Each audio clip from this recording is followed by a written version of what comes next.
Welcome to the Tech Blog Writer Podcast, your guide to future tech trends and innovation in a language you understand.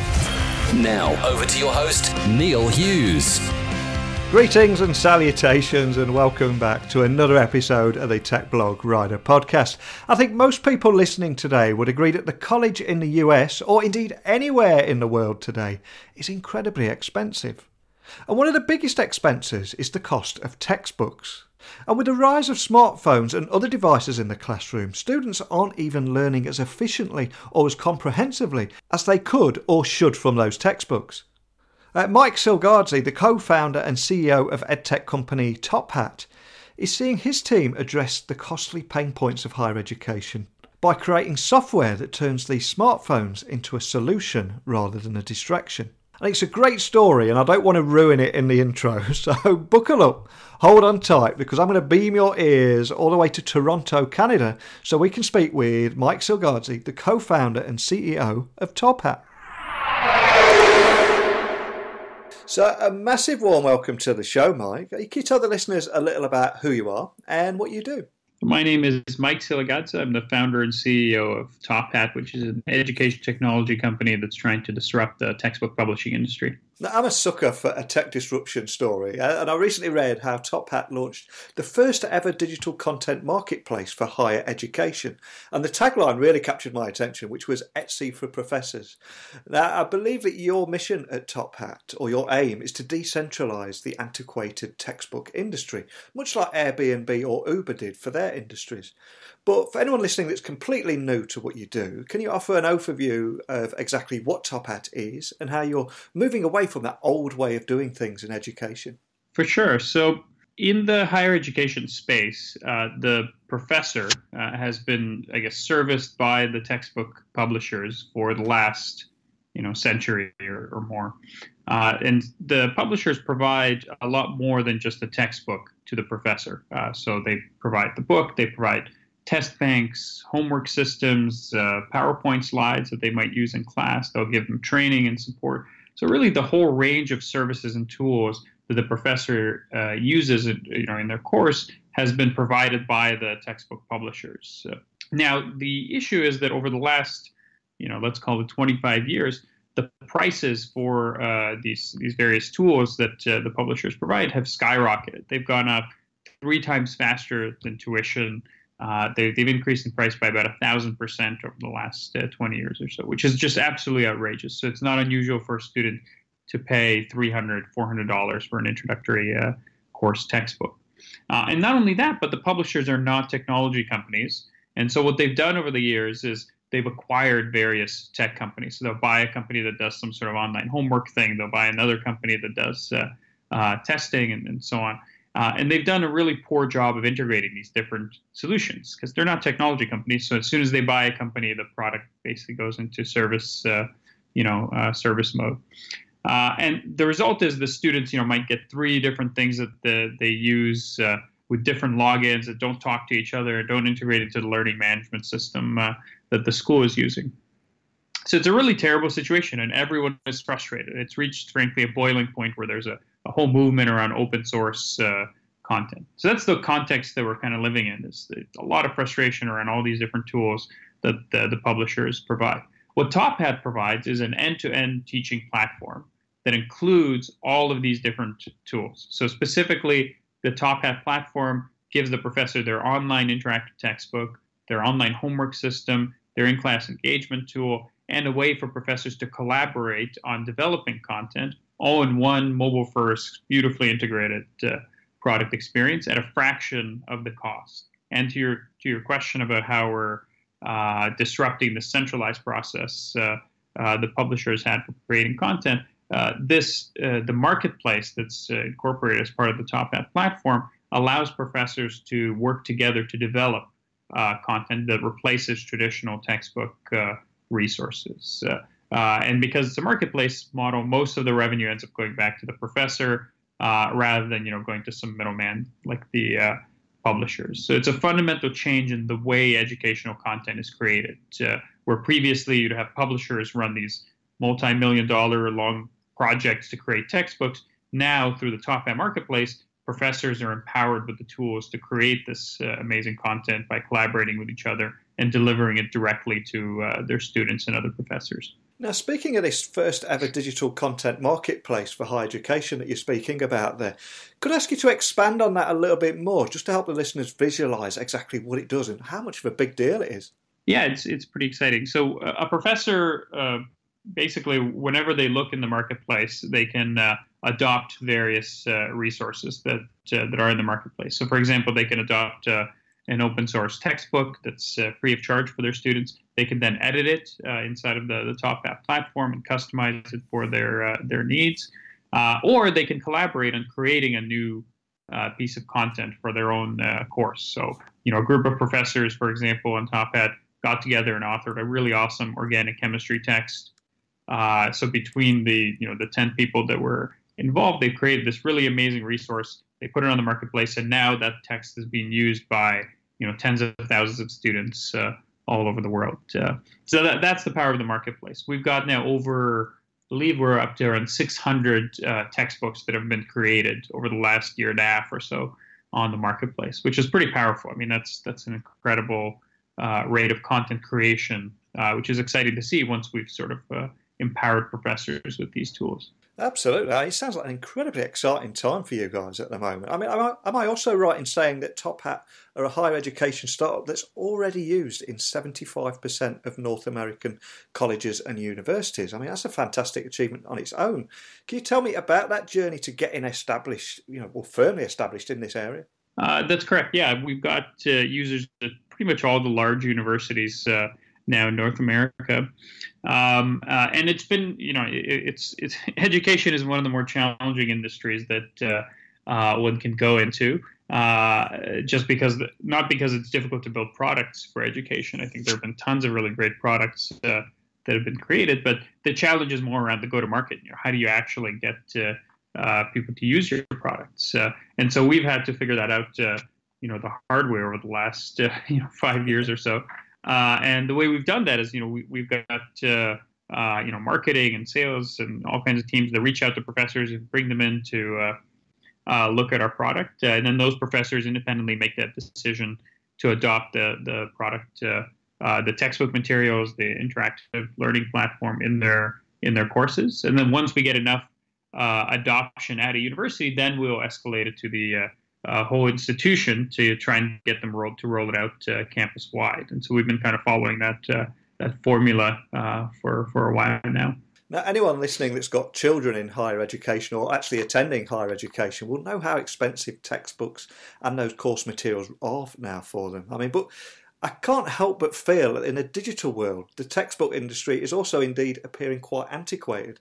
Is that something that you were passionate about changing too? Yeah, of course. I mean, that was one of the big frustrations that motivated the start of the company. When I was a student, I did engineering at the University of Waterloo, and I had the same frustrations that probably everyone who studied who went to university, let's say. And those frustrations were around, textbooks were expensive, they were out of date, they were boring. I mean, they weren't very engaging in any way. The classroom environment was passive. The professor would mostly show up and just kind of read the textbook to you. So it wasn't a great, course experience. And the reason was that the professors were put in this really difficult position where they'd have 100 or 200 kids in their classroom, and they weren't given a ton of resources, and they had to kind of make the best of it. So we felt that, hey, we could start a company that used these mobile devices that had become so ubiquitous to make the professor's job easier, to empower them with the tools to create a really dynamic and engaging learning environment for their students. Now, I also believe that Top Hat is one of the first EdTech startups to have an all-in-one teaching platform, all through a single channel on students' mobile devices, where professors can track attendance, assign homework, grades, etc. But can you expand on that as well, and also advise how it has been received by students and professors? Did you initially face any resistance, for example? Yeah, that's right. So that's a good way to describe what Top Hat does. It's an end-to-end teaching platform. Sure, there's always an adopter curve where there's the early adopters that are, excited to try something out. And then as you get more users, then you refine the product to the point where it you can get the early majority, and then the rest of the population to adopt. So there were certainly challenges and questions. I think when we were first starting out, mobile devices were kind of this novelty, and some people weren't sure, are they going to stick around, or are they going to become commonplace. So there were questions around that, but I would say that's all kind of gone now. I think everyone kind of accepts that that's something that is going to be here to stay. And then from students, there was never really any resistance. I mean, the students they're the ones that are kind of clamoring for this kind of technology. So that was always pretty easy, pretty well received. Quite fortunate that I get to speak to a lot of startups from all over the world. This week, for example, I've spoke to people in China, Israel and Russia, to name but a few. But the tech world does evolve a lot around Silicon Valley. So I've got to ask, I mean, in your experience, what are the pros and cons of leading an EdTech company out of Toronto?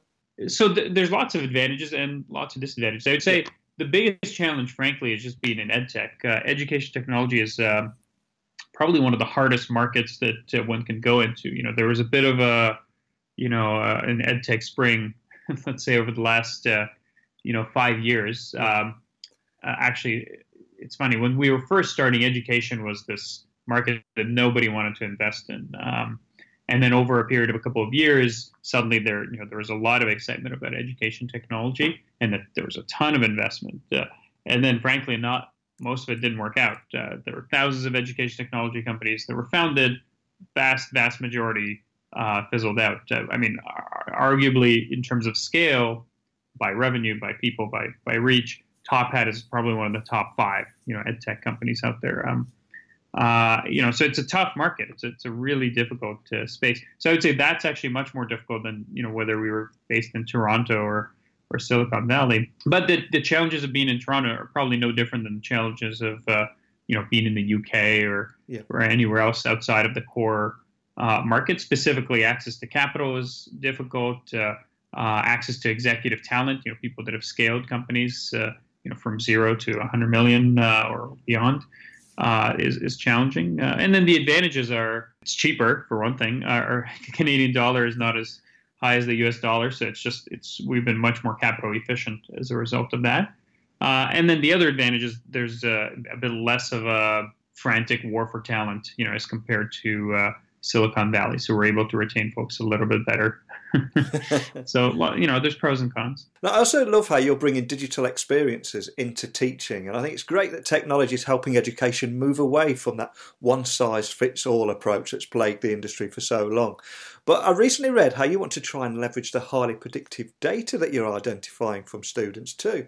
So, you can identify which students might be struggling and offer more specialised or personalised learning. I mean, is that something else you can tell me a little bit more about? Yeah, so we've sort of talked internally about how we can use data and make that data accessible to universities to help them apply interventions to students that might be at risk of dropping out. We've talked about that for years and years, but we really hadn't done a ton about it. And we're just now starting to put together, the very first pieces of our analytics offering, which would include making Top Hat data compliant with this thing called the Caliper standard, so universities can plug it into their data warehouse, as well as providing dashboards for universities. The idea there is, we've got a pretty, important and highly predictive data sets about students. So specifically, the data set tells us, when students are coming to class, are they paying attention in class? Are they engaged? Are they understanding what's going on? Because they're answering questions, we can see if they're getting those right. We can see our students doing their homework. When are they doing their homework? Is it right before it's due or over a period of time? We can see how much time they're spending reading their textbook and whether they're engaged or they're just skimming through it. So that's thousands of data points a week that we're gathering about students that universities have no other way to access, and that's quite powerful. The analysis that we've done in sort of a very cursory way has shown that this data is in fact very predictive, that within a week of the start of the semester you can start getting an assessment of whether the student is going to graduate from the course. So that's pretty exciting and very valuable.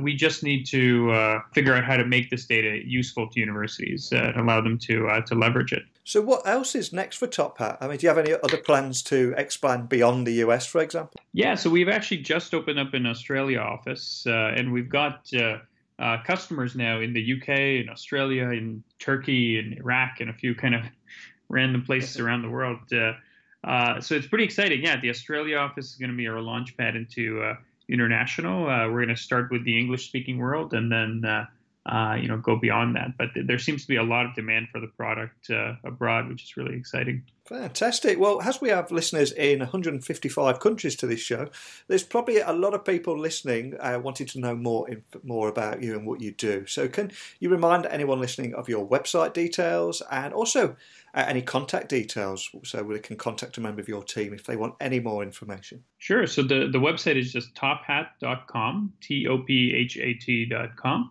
And if they want any more information, they can email the company at info@tophat.com, or just go to the website and check out the product themselves. Fantastic. Well, a huge thank you for coming on the show today. I really appreciate it. I love what you're doing there and how you're replacing those antiquated textbooks that have been around for so long. I think the industry is ripe for disruption, and I love the way that you're approaching that. So a big thank you for coming on. Great. Thanks for hosting me. A first ever digital content marketplace for higher education, like Etsy for professors, that's actually winning over one professor at a time by challenging the textbook publishers and the old way of doing things, and as a result bringing down the cost for students, can only be a great thing in my eyes.